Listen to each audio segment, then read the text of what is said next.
When I read books and articles written by sociologists and anthropologists on curanderismo, most of them refer to susto as a folk disease that only certain ethnic groups suffer from, as if every human being didn't have a soul. In my experience, the health of the soul and the spirit are at the basis of many physical and emotional ailments. The main reason I stopped working in structured institutions such as hospitals is not because my training as a nurse was not valuable to me. It was because Western medicine did not incorporate the soul and spirit in the diagnosis and treatment of the disease. Unless the needs of the soul can be addressed, there is a limit to what can be done for the body, mind, and emotions. Excerpt from Woman Who Glows in the Dark by Elena Avila and Joy Parker. So, Eva, do you know what susto is? Absolutely not. Please tell me. Okay, so susto basically means loss of soul or spirit. It's also like fright, and symptoms include anxiety, apathy, sometimes diarrhea or constipation, insomnia, irritability. A lot of them have similar symptoms to PTSD. It's commonly regarded as something only Latinx people experience. And I grew up with knowing what that was, like susto empachado from my grandma. She had like magical ointments and stuff like that to like deal with it, and stuff that many Mexicans and Mexican Americans know as limpias, which we've talked about before. And the purpose of a limpia is to cleanse the negative energy and bring the spirit back into the body, because the fright that your spirit and your soul experiences causes it to go into the astral realm. In today's episode, we are going to be talking a little bit about what the astral realm is. What the astral realm is a plane of existence. It's a state of being, and basically it's a reality that exists outside of our own. It's literally in every religion subjectively, because it's a metaphysical plane of existence beyond our own, and it's kind of a big ass place. It's where the soul resides. In some esoteric beliefs, it's where consciousness resides. Some people equate consciousness to being the soul, and so this is where it's supposed to be. In some religions, people believe that the soul rests there, kind of like purgatory, but not. Because purgatory, you're just in between and you're there. This place is supposed to be a place where you chill before you get reincarnated. You know, that's interesting you mentioned purgatory, because I think that's sort of a common misconception when we think about this sort of place, because I know a lot of people, or at least I've known a lot of media where the concept of purgatory is sort of this astrological realm that it looks like our plane of existence, but almost like you took a sheet of transparent paper, flipped it to black and white, and put some sparkly, like, or some like bits of dust floating in the air. Yeah, and so that's what I was gonna explain. Some people believe that the astral realm is this whole big like universe, and is realms within realms, and that heaven, the underworld, Valhalla, Mictlan, all that is in the same astral realm, but it's just different sections. And other people believe that they're basically different universe. It's like a multiverse theory. I like to think it's like an onion, you know, like. Well, that could be kind of like the multiverse theory, wouldn't it? I think it can get mixed in there, but yeah, I like to think, you know, it's like a good onion or an ogre. It has layers. Yeah, they're usually guided by a metaphysical being known as a psychopump. A what? A psychopump. That sounds like some trippy shit. That sounds like. I thought you said psychopunk at first. Yeah, psychopunk. Yeah, I'm thinking Cleo. I'm thinking shout out home girl. So a psychopump is basically a guardian or metaphysical being that escorts the dead to their final resting place, or escorts the souls to be reincarnated. A good example of a psychopump is Xolotl, I believe that's how it's pronounced. I'm working on my Nahuatl because my teacher's making me. And then also to initiative, pride. But so basically Mictlan, which is the Aztec underworld, and it consisting of 9 realms. has Jolo, a dog-headed man who guides the souls of the dead into these realms. And I feel like that's very interesting because it's a dog, and that's very reminiscent to like Cerberus. Yeah, I was gonna say, when you said that, the first thing that came to mind for me was the River of Styx. Yeah, I always fascinate on things like that, of how like similarities we have in different religions. It's sort of like where every mythology is connected. I always want to say Bruce Campbell, but it's not the right Campbell. Evil Dead Bruce Campbell could get it, but only back in the day though. But yeah, that reminds me of Joseph Campbell's The Hero with 1,000 Faces. His whole thing involving that, like, all of these mythologies, you know, they all sort of the same stories over and over again all throughout the world, no matter where you go. Harry Potter is Jesus. Jesus Christ. Oh my god. Okay, anyways, apparently the astral plane also exists within its own perspective area, separate from Earth. This place also is where God, angels, demons, and other spiritual beings resides. Some believe that all of the astral plane with the aforementioned exists in its own respective area within the realm as a whole, while others view it as a multiverse, as previously stated. One of the people who really popularized this thought in American society was 19th century Russian immigrant occultist Helena Blavatsky.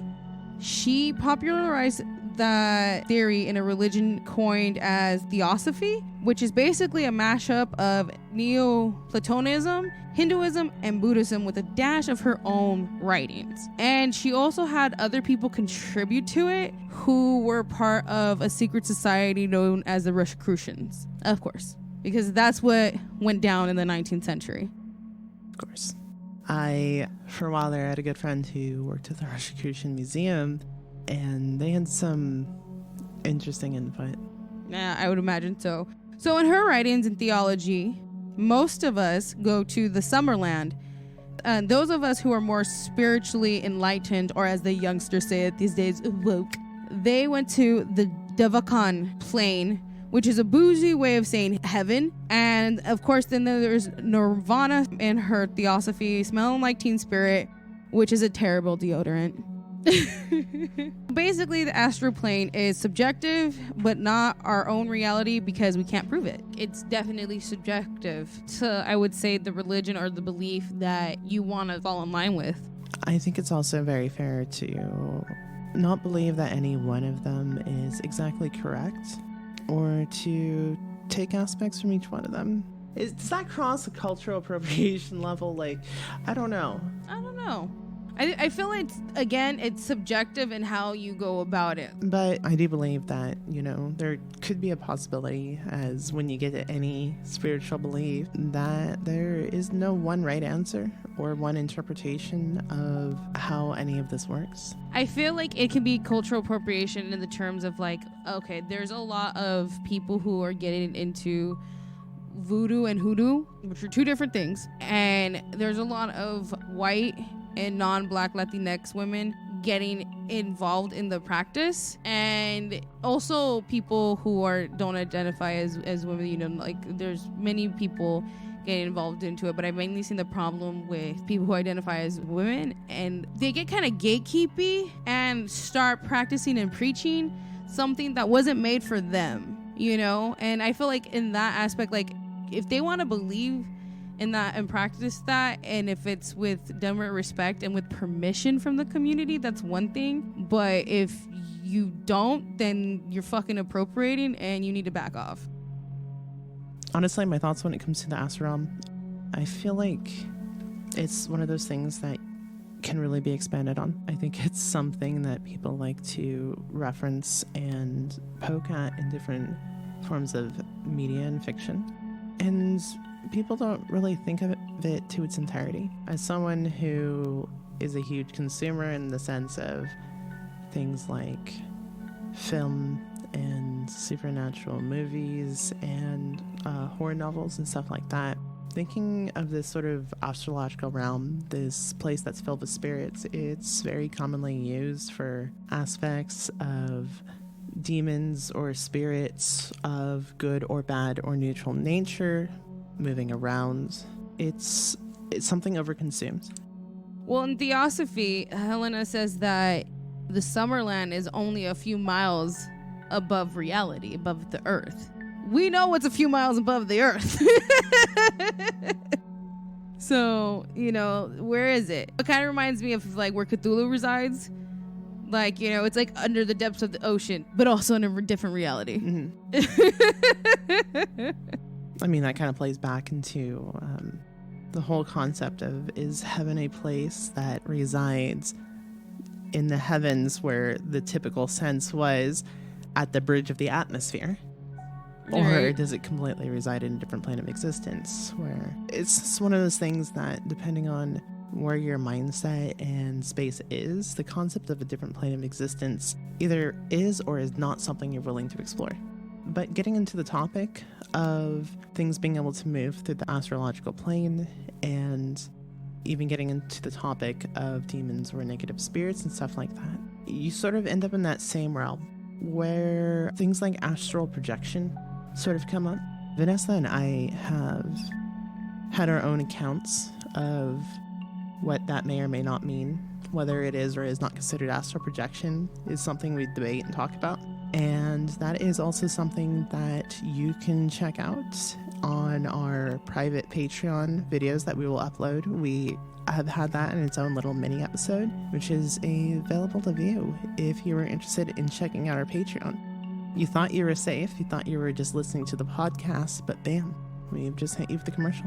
It's been a rough year for all of us, but we hope that we can take 20 minutes of your time and make it enjoyable. Thank you for all your support. We really appreciate y'all. Oh yeah, definitely. And if anyone is interested in checking out any of this occasional surprise bonus content, or perhaps just showing a bit of love to us, we do owe them a few private episodes, a private dance, a dancer for money, to do whatever you want to. I'm sorry.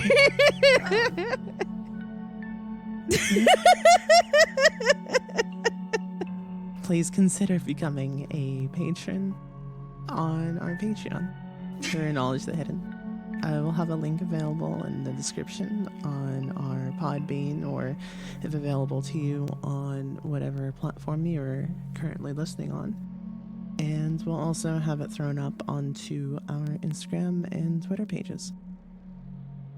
Back on topic, I suppose. The concept of astral projection, it's one of those things where it's simple, but it's complicated. They say when we meditate, we do enter the astral realm. And that's where we go to connect with our higher or lower selves. Mainly, a lot of people think more about like the higher, but from what I've been taught is that your lower self is just as spiritual as your higher self. And you have to have a balance to like learn with it. It's like the light and the shadow self, you know, higher, lower, light, shadow. It all works together in its own complexity to really kind of let you know where you're at mentally. And it has helped me personally in my own struggles with my life. But that being said, I still go to therapy. Yeah. I guess one of the things that it really likes to pique my brain is sort of the, if any, connection between the material realm and the astral realm, and any sort of manifestation between the two. Because that's something that has been written and talked about for centuries. Oh, yeah. In every type of form. Mm-hmm. Biblical angels are fucking terrifying, by the way. Go Google it. Biblically accurate angels. I was actually doing a lot of research into that like a few days ago. And I think we should do an episode on angels in the future. Yeah. Because here's my thoughts. It's like, okay, so if something resides in the astral realm and it's separate from our reality, then our standard laws of physics and everything is completely out the window. It's up for debate on like what rules exist, if any. It's the form of new year, new me. It's new realm, new rules. Who dis? new realm of existence. Who dis? Right.